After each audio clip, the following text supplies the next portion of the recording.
Many people ask about alkaline water, and there's so much information out there on the internet about alkaline water being a benefit.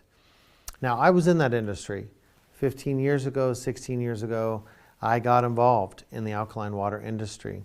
And there were tremendous benefits when you would give people alkaline water from an electrolysis-based device when it was brand new. So why do I say it that way? Well, number one, we know for a fact in medicine that simply changing pH of water has no medical benefit at all. It makes no sense. I mean, if you actually use common sense, it's not even possible that it could do anything in the body. Where do the claims? The claims are that what? Alkaline water combats acids in the body. Well, this is false information. It's completely false.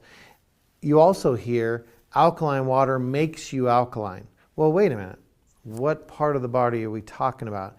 I used to have people come up all the time, 15 years ago, 10 years ago, 12 years, whatever, and say, oh my gosh, alkaline water. Well, that's amazing. And I'm like, wait a minute. What are you talking about? Like, think about that for more than 2 seconds.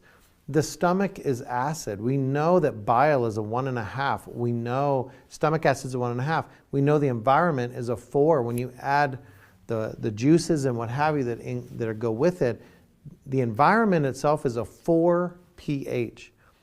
What do you think is going to happen when you put in an 8 or a 9 pH water that is non-buffered? And what I mean by that is alkaline water has very little buffering capacity. So what happens? It doesn't get through the stomach. The pH of that water does not transfer into the duodenum or the duodenum and then into the small intestine. It doesn't work that way. It's not going to get there.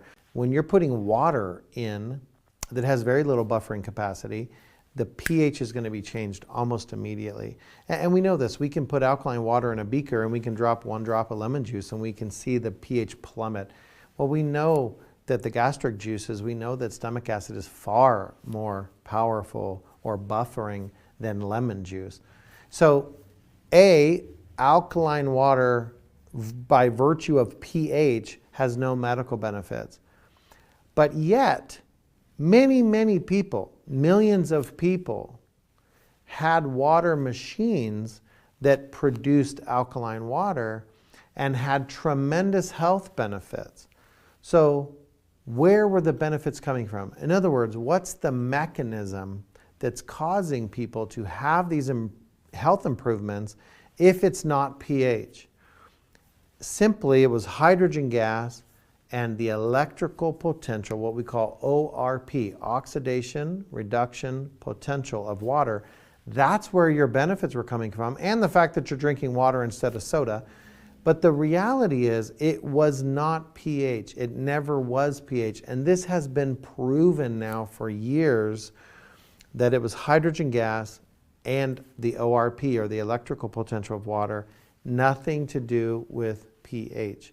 Now, let's talk a little bit about, from a history perspective, why the world thought falsely that the pH of the water was the benefit. If we go back to the year 1800, when Dr. Anthony Carlisle, a surgeon in London, discovered water electrolysis, what was he doing that for? He wasn't doing it to change pH. He was doing it to create hydrogen gas. And we can go back and we can read and we can see that's why Dr. Anthony Carlisle created water electrolysis in the first place, was to harvest hydrogen out of water molecules. Now, largely nothing happened with his discovery until what? 1950, when Dr. Mishisuwa in Japan decided he wanted to take this water electrolysis, irrigate rice, and see if it would improve rice cultivation. It did improve rice cultivation. So then he began working with other plants, and then eventually, from that time, he got to 1950 when he began doing human trials. And between 1950 and 1965, Dr. Suwa did human trials for 15 years on what would happen when human beings consume water from electrolysis. Now, at that time, these were called batch ionizers. So you had a cathode and an anode in a batch of a half a gallon of water, roughly, and they would run them for 20 minutes, half an hour, and then they would have people drink this water. So you weren't changing a lot of pH, but you were getting hydrogen gas in there. You were getting Brown's gas. You were getting a number of things in there, and they would give that to patients and to see how they would help. So after 15 years of human trials, what did they prove in Japan?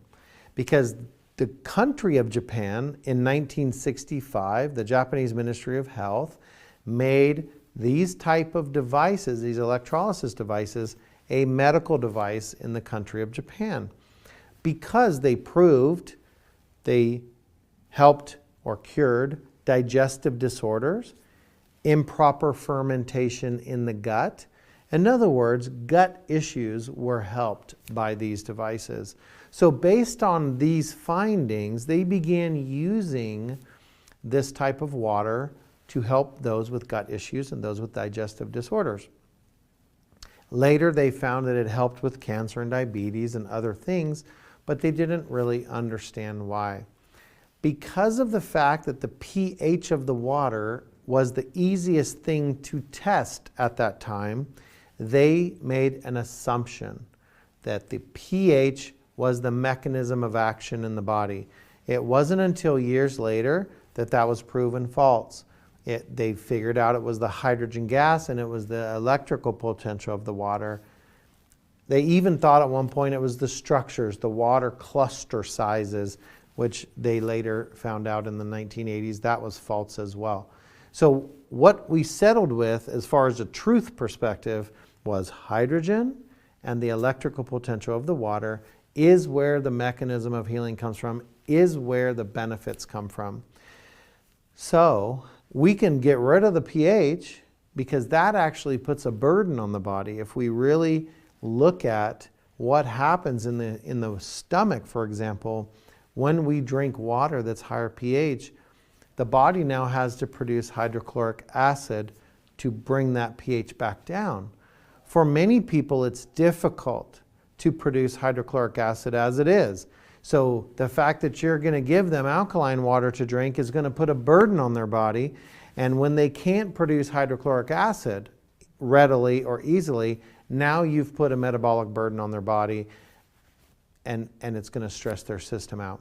So we can save all this by not changing pH, just giving them the proper components that helped the healing in the beginning, which is hydrogen and the negative electrical charge in the water, or the negative electrical potential. So this is what I did. This is what I did. Focused on hydrogen and focused on the electrical potential of the water, and did not change pH at all because it's unnecessary to the body. For the second myth that we'll talk about of alkaline water changing your body to alkaline, I used to ask people, wait a minute, you're telling me that when you drink alkaline water, it makes your body alkaline. Well, what part of the body are we talking about? Are you talking about the stomach? Surely we know that's not true. Are we talking blood? Are we talking, well, which organ are we talking about, right? So they would, of course, immediately not know what to say because that's a little too deep for that conversation. We know for a fact in medicine that every organ has a pH it functions at, blood has a pH that it functions at, the stomach has pH that it functions at. You and I are not going to change that because it's mission critical. The body will do everything it can to mandate or maintain the proper pHs for every organ and every system because it's critical to the design of its function. For example, blood pH, 7.35 to 7.45. Tiny window, 7.35 to 7.45. You go outside of that, you begin to go into shock. So we're not going to manage that, right? That's done through breath. We know that we control pH of the blood through breath. So you can breathe one more time a minute and have more effect than drinking water. But as we really put our thinking caps and understand medicine and understand what's going on, we know that pH in water is not going to affect the body. Because If it did, let's just have a little fun here for a second. What if changing water to an 8 or a 9 pH had dramatic effects on the body? What would happen if you drank a soda that's a 2.5 pH? You should die instantly then, right? If we're saying that alkaline is going to improve health and acid's going to make you sick, well, crap. One glass of soda that was a 2.5 pH, you should just die immediately, right? If what we're saying is the higher pH increases pH in the blood, lower pH decreases pH in the blood, you'd be dead. You'd be dead with one glass of soda. So we know for a fact that's not happening. We know that the pH of a solution going into your stomach does not translate into blood pH, does not translate into gallbladder, pancreas, kidney. I mean, it's just not happening that way. It's not the way it functions. So please don't buy into these nonsense conversations. Understand medicine, understand what's happening in the body, and it has nothing to do with the pH of the water itself. So please don't get sucked into buying bottles of water that have higher pH. This is not a benefit to your body. We see water pH coming from very low to very high. We can have pH in the 5s all the way up to 8.4. The range is wide, and it's all based on what? The mineral content in the water. That's what changes pH, is the mineral content and how much TDS there is in the water. So when it comes to alkaline water, I hope this has helped you taking a little journey through history, understanding how the alkaline water industry started, how these machines began to be produced. And listen, they believed at the time it was due to pH, so they made devices that changed pH.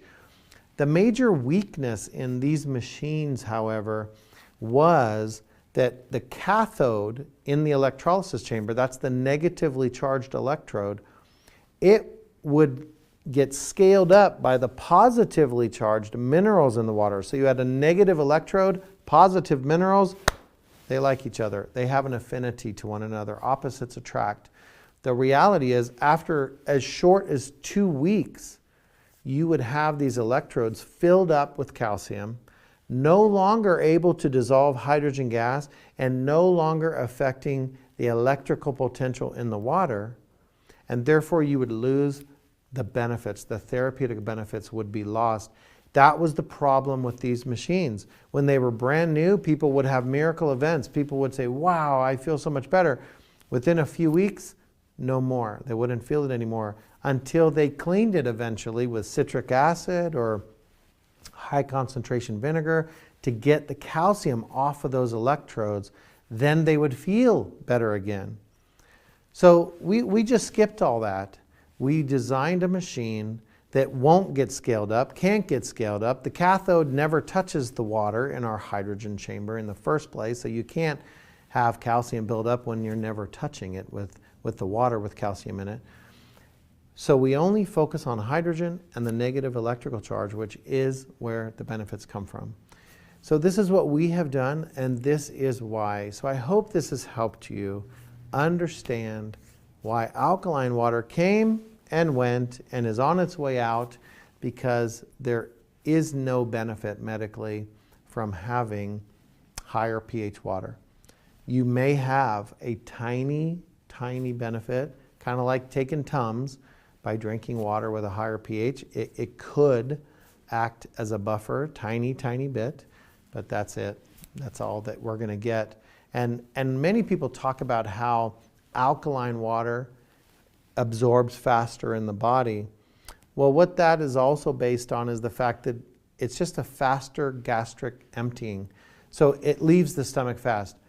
But that's not because it's better, or it's not because it's being absorbed into the body. It's because the body said, the stomach is an acid environment. Get that out of here. That's high pH. We don't want high pH stuff in here.